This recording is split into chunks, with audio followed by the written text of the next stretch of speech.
Évangile de Jésus-Christ selon saint Luc. Chaque année, les parents de Jésus allaient à Jérusalem pour la fête de la Pâque. Quand il eut 12 ans, ils firent le pèlerinage suivant la coutume. Comme ils s'en retournaient à la fin de la semaine, le jeune Jésus resta à Jérusalem sans que ses parents s'en aperçoivent. Pensant qu'il était avec leurs compagnons de route, ils firent une journée de chemin avant de le chercher parmi leurs parents et connaissances. Ne le trouvant pas, ils revinrent à Jérusalem en continuant à le chercher. C'est au bout de 3 jours qu'ils le trouvèrent dans le temple, assis au milieu des docteurs de la loi. Il les écoutait, leur posait des questions, et tous ceux qui l'entendaient s'extasiaient sur son intelligence et sur ses réponses. En le voyant, ses parents furent stupéfaits, et sa mère lui dit « Mon enfant, pourquoi nous as-tu fait cela? Vois comme nous avons souffert en te cherchant, ton père et moi. » Il leur dit « Comment se fait-il que vous m'ayez cherché? Ne le saviez-vous pas? C'est chez mon père que je dois être. » Mais ils ne comprirent pas ce qu'il leur disait. Il descendit avec eux pour rentrer à Nazareth, et il leur était soumis. Sa mère gardait dans son cœur tous ces événements. Le lendemain de la solennité du Sacré-Cœur de Jésus, la liturgie célèbre le cœur immaculé de la Vierge Marie. Avec un sens spirituel et théologique très sûr, ces deux cœurs en effet sont complètement unis dans l'adhésion à la volonté de Dieu et au service de sa manifestation dans l'histoire pour la rédemption du monde, de même que ils sont, le Fils et la Mère, unis dans un unique décret de prédestination avant même la création du monde. En contemplant son Verbe et en lui le mystère de l'incarnation, Dieu voit aussi, en même temps que le Christ Verbe incarné, la Mère de Dieu, ainsi que le bonheur éternel de tous les élus qui puiseront dans le Christ à la source de son cœur la vie éternelle, la Vierge Marie sa mère étant la première de cette immense lignée. Elle qui est associée au Seigneur Jésus avec le titre de médiatrice et de corédemptrice pour les raisons que l'on vient d'évoquer.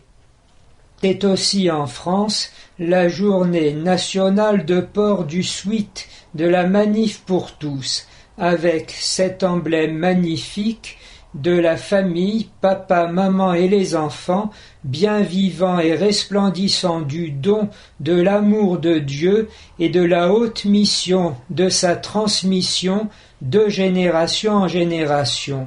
Et nous ne pouvons pas accueillir cette coïncidence sans repenser aux paroles du pape Benoît XVI dans son homélie le 13 mai 2010 à Fatima au Portugal. Que c'est cette année, disait le pape en finissant son homélie, qui nous sépare du centenaire des apparitions, hâte le triomphe annoncé du cœur immaculé de Marie à la gloire de la très sainte Trinité. Il n'est donc pas étonnant que se multiplient les grands ébranlements en même temps que ce combat eschatologique qui traverse toute l'Écriture, en même temps que tous les âges de l'humanité, et qui doit voir le triomphe de l'amour de Dieu et de sa miséricorde sur l'iniquité, de même que nous le célébrons au moment de Pâques, la mort et la vie s'affrontent en un duel prodigieux. Il est vivant, le Seigneur qui avait été mis à mort. C'est d'ailleurs ce contenu du mystère pascal qui habite le cœur de la Vierge Marie. Ne pensons pas, comme l'explique aussi la première lecture du livre de Tobie, que dire les merveilles de Dieu et contempler son amour serait une façon d'être mis à l'abri des épreuves. Au contraire, Raphaël l'archange explique « Parce que vous êtes juste, il convenait que votre foi soit mise à l'épreuve. » ce que reprend aussi le Nouveau Testament, la foi plus précieuse que l'or est passée au creuset des épreuves, afin qu'elle puisse resplendir ensuite dans l'éternité, en ayant non seulement le don gratuit de Dieu comme emblème, mais aussi les mérites. Et ainsi dans l'évangile d'aujourd'hui, le cœur de la Vierge Marie garde tous ces événements dans son cœur, c'est-à-dire non seulement les merveilles de la Nativité, mais aussi les 3 jours d'épreuve où le Fils lui est enlevé et qu'elle retrouve le 3e jour, exactement comme s'étant tenu plus tard au pied de sa croix, elle le retrouverait vivant le matin de Pâques. Il en est ainsi également de nous, loin d'être inquiets ou d'entrer pire encore dans le doute, les épreuves et autres occasions de témoignage coïncident pour nous aussi avec la lumière de la foi et avec l'exultation des merveilles de Dieu et de l'action de grâce.